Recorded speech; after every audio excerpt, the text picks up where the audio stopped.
In Washington, silence from the Pentagon has rarely been so unsettling. An order signed by Defense Secretary Pete Hegseth has summoned nearly 800 generals and admirals back to Virginia for an urgent closed-door meeting at Quantico, which has stunned Washington and unsettled capitals abroad.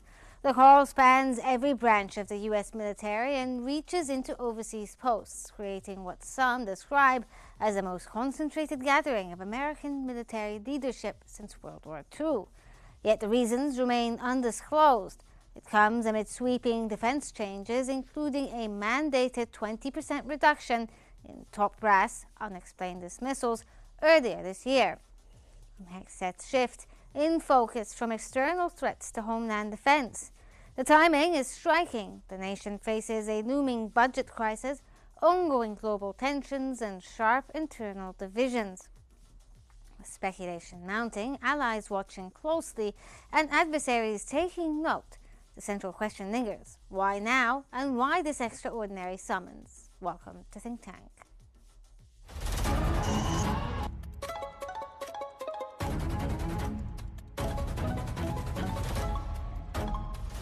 Our world is becoming unhinged.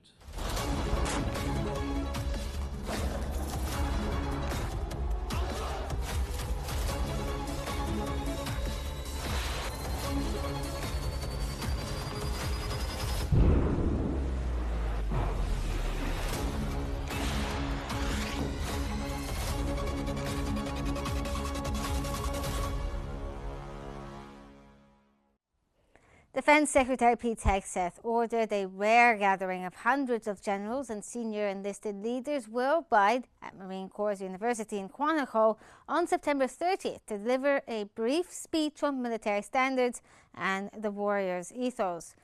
Washington Post stated that the order demanding travel from one-star generals and above surprised Washington staff, as no detailed agenda or reasons why were provided. The move follows Hegseth's recent dismissal of senior officers and plans to cut generals and admirals by up to 20%. The timing amid global conflicts and the fiscal year end raised concerns about costs, operational disruptions, and security. Critics questioned the necessity of such a large, costly assembly for a short speech and its impact on military readiness during the ongoing international crises.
Today, we delve into the complexities surrounding the shock call-up at Quantico, bringing together an unprecedented number of generals and admirals.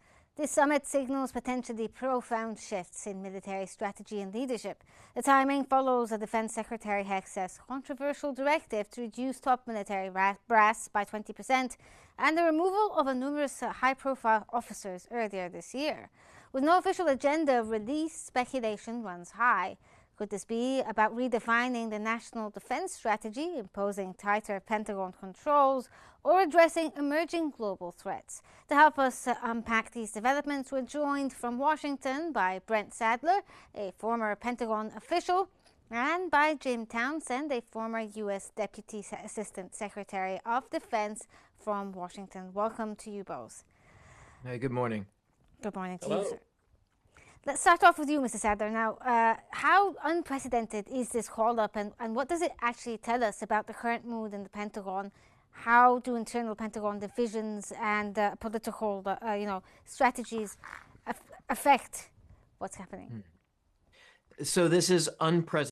There has not been a recall of all without exception flag and general officers. That's 1 through 4-star flag officers, about 800 people. That is assuming that the news is correct in the reporting. The Pentagon is being very tight-lipped, and many folks that I know, including in those ranks, don't have or not speaking as to what the agenda is for this upcoming meeting. So unprecedented, yes. What is to the matter or the subject matter? It's been very clear that the world is a changing place, a very violent place, but I don't think that some speculation about a new defense strategy is in and of itself enough reason for this meeting. So there's probably other issues, and they need to be significant to warrant this action, and it probably has to do with something far more fundamental to the mission and the execution of it, of the newly renamed Department of War. Yes, we're going to get back to that idea of the Department of War, but let's get Mr. Townsend's opinion here. The Pentagon has offered no official explanation about what's going to happen in this meeting. There's a lot of secrecy there, both domestically and internationally, when it comes to this call-up. What's your opinion about this meeting? Well, it's very similar to my colleague who just spoke. I would probably put a little bit more emphasis on the national security strategy, which is not necessarily a household word around the U.S. or anywhere else for that matter, but it's something very important to the military, and particularly these general officers who are going to have to carry out what the White House will announce pretty soon. They're going to announce their approach to U.S. national security, and then the Pentagon, of course, will have to deliver its strategy on how it plans to implement that, including a global posture review, and that is the findings of a study of the U.S. Military posture around the world. And so I think, from what I've heard, that this is going to be a big change from how things have been done in the past, which is in keeping with the administration and also with the world we find ourselves in right now.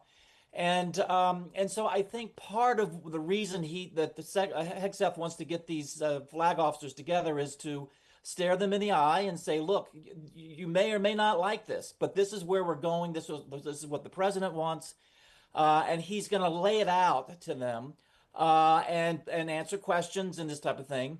But I think also part of that is going to be that the secretary has talked about reducing the number of flag officers. And so I think he's going to probably talk about that too, to ready them for the idea that there's going to be reductions in the ranks of these 1-star through 4-star billets that they have, and how they go about doing that.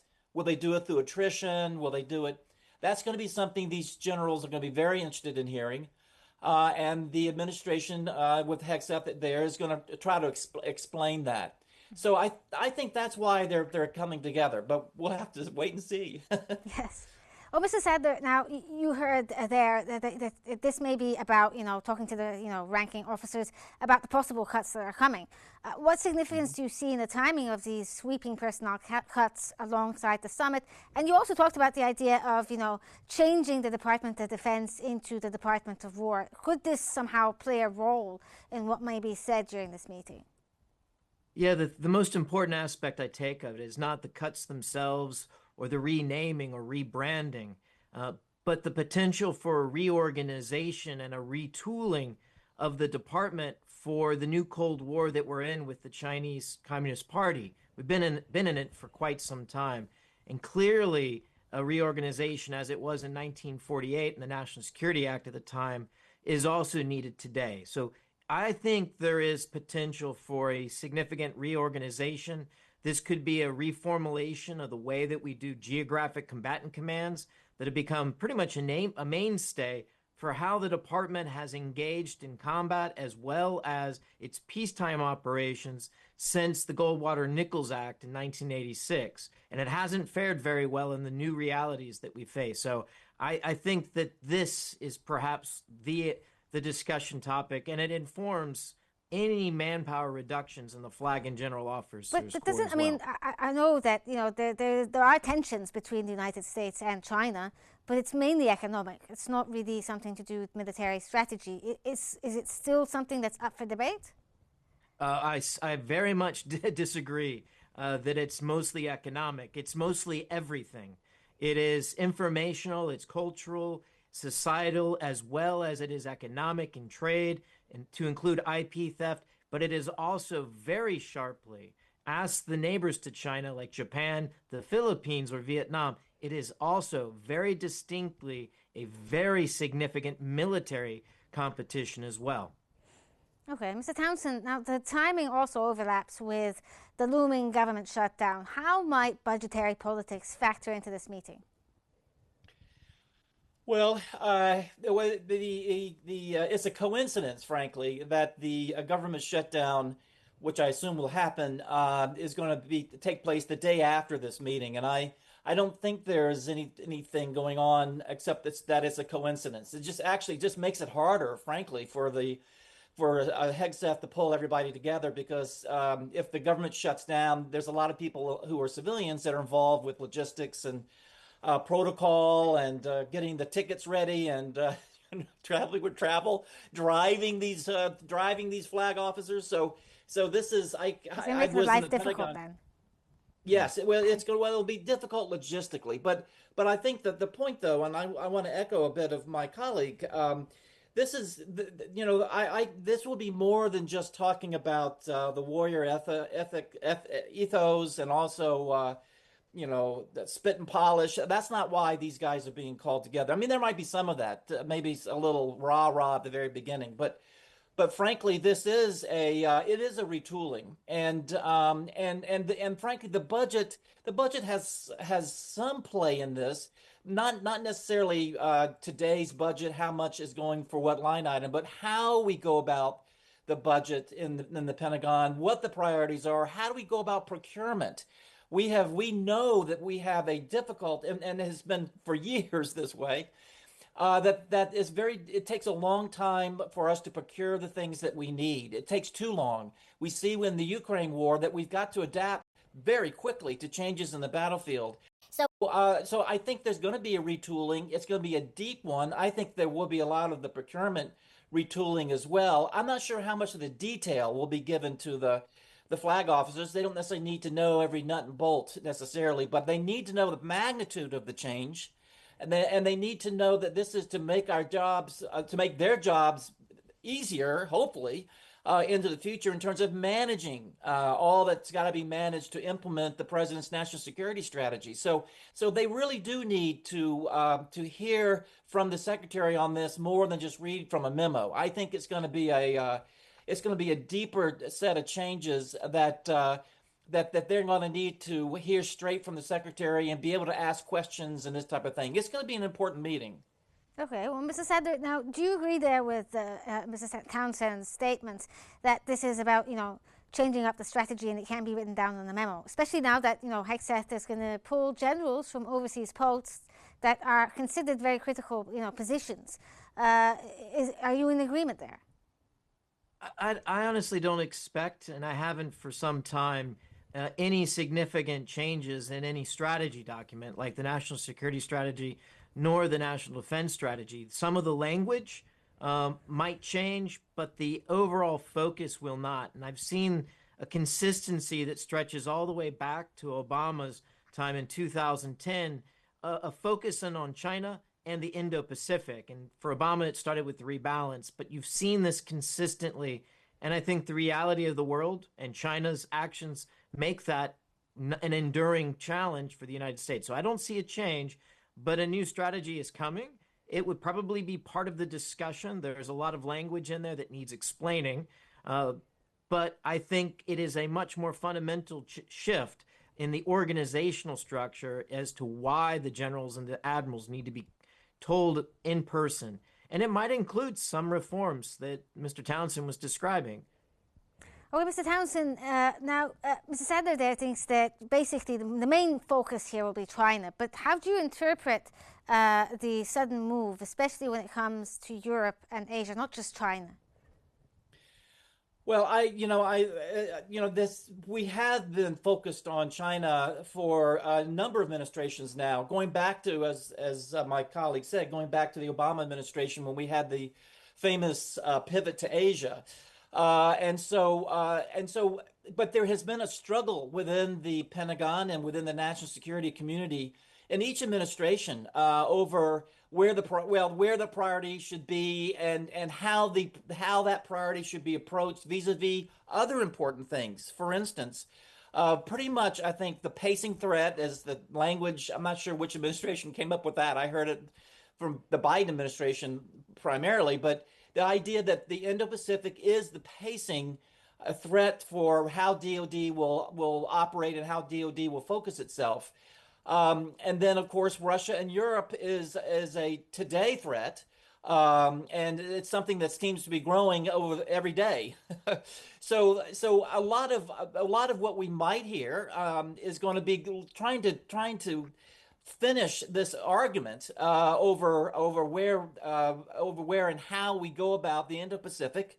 That is what we're going to have to go after. And I agree that there's going to be a retooling within the Pentagon too, to handle this. But I think that for sure it is going to be a China focus, Indo-Pacific focus. It's going to be something that will have to compete also with Russia and Europe. That is not going away. And then the Middle East. I think there's been a past couple of administrations have wanted to downplay the Middle East, to try to not have the Middle East always be in the headlines in Washington and in the to-do lists.